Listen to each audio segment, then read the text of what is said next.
Let's be real. If you've ever Googled how to breed Amano shrimp, you likely closed that tab feeling like you needed a master's degree in marine biology and a lab grade laboratory just to get a single larva to survive. Now, we've all seen the warnings on social media, Facebook groups, Reddit, even here on YouTube.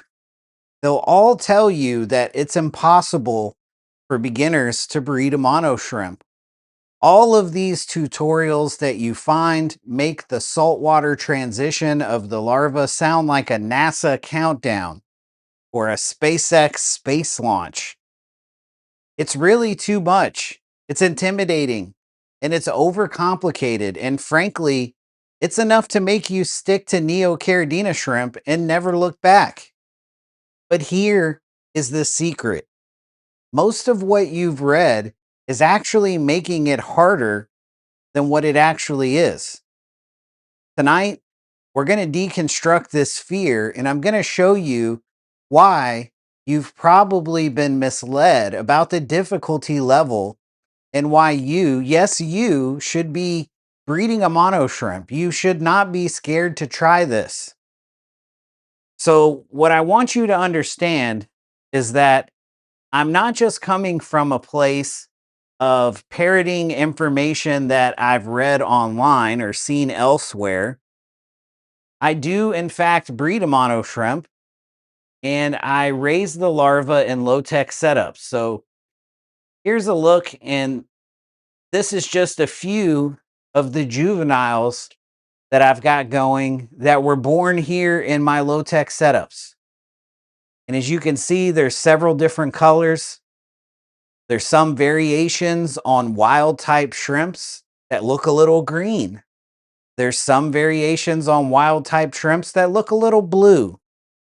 As you can also see with the sun orange Amano shrimp, some of them look a little orange or even red. They're all the same. They're all incredibly easy to breed. And trust me, you can do this at home.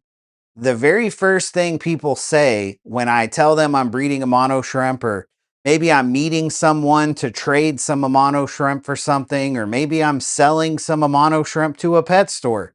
Even the pet stores say it.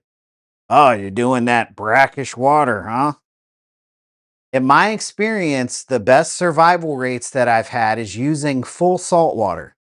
And I don't even get complicated with it. I have the little doodads to measure the salinity levels.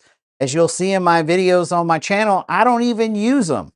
I just mix up the salt water according to the instructions that are literally on the back of the bag of marine salt. It couldn't get any easier, which I use Instant Ocean, by the way. I'll make sure to tag that product in this video.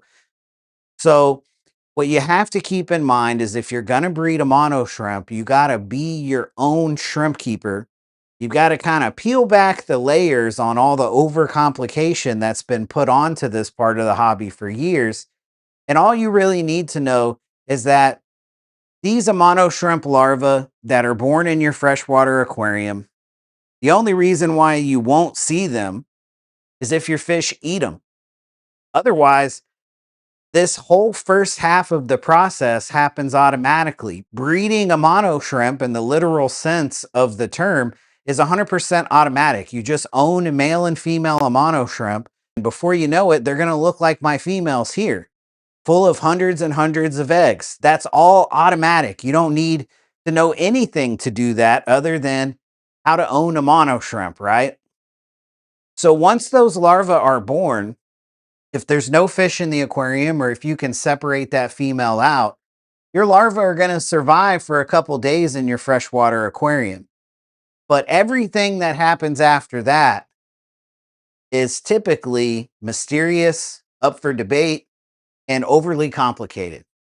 So I invite you to check out the playlist on my channel where I've taken a lot of methods that I've actually, believe it or not, used with breeding nanofish and transferred them over to breeding these Amano shrimp, because these nanofish have a lot in common with Amano shrimp larvae.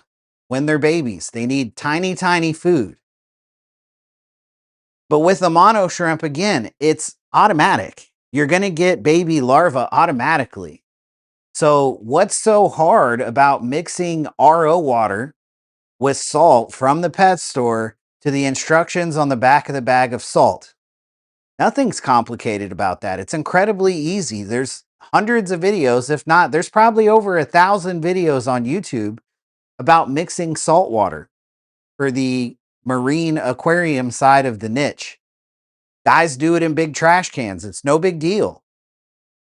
So if that's not complicated, well, then feeding them must be complicated.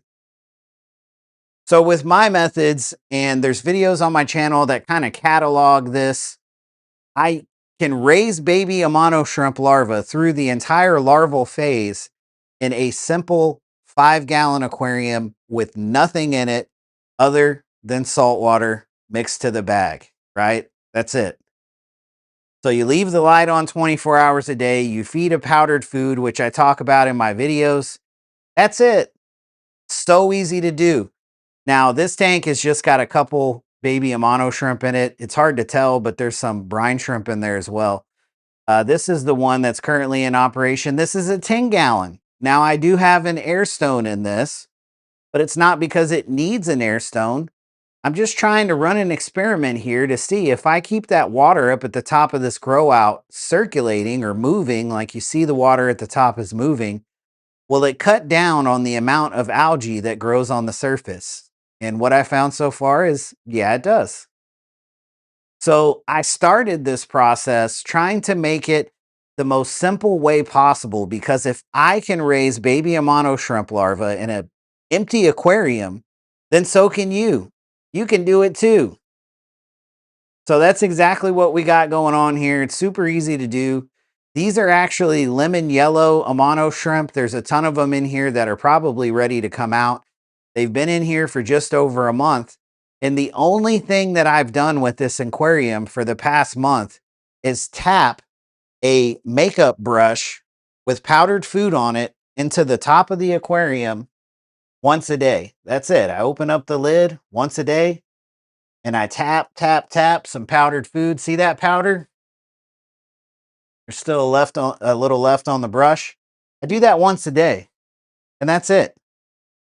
So that's what I want to share with you on this channel, is ways to breed Amano shrimp, more importantly, raise the larva using low-tech methods that don't cost a lot. They take little to no effort, and you can go from just having some pregnant female Amano shrimp that you're looking at wondering, man, how many hundreds of dollars am I giving up to my fish right now? If I could just raise these larvae, man, how many hundreds of dollars is that, right? And so you'll quickly get to the point where you've got so many baby Amano shrimp that you start just feeding the larvae to your fish like they're a new school version of brine shrimp. Because I do that a lot too. So that's my challenge to you. The next time your female Amano shrimp becomes pregnant, have a batch of salt water ready in a small aquarium or some kind of container that's at least 5 gallons of water that you can see into, and go through my videos and look at the simple methods that I provide for breeding Amano shrimp and just follow those instructions. It's insanely easy to do. You'll be glad you did. And before you know it, you'll have your own Amano shrimp army. So thanks for checking out the video, and we'll see you in the next one.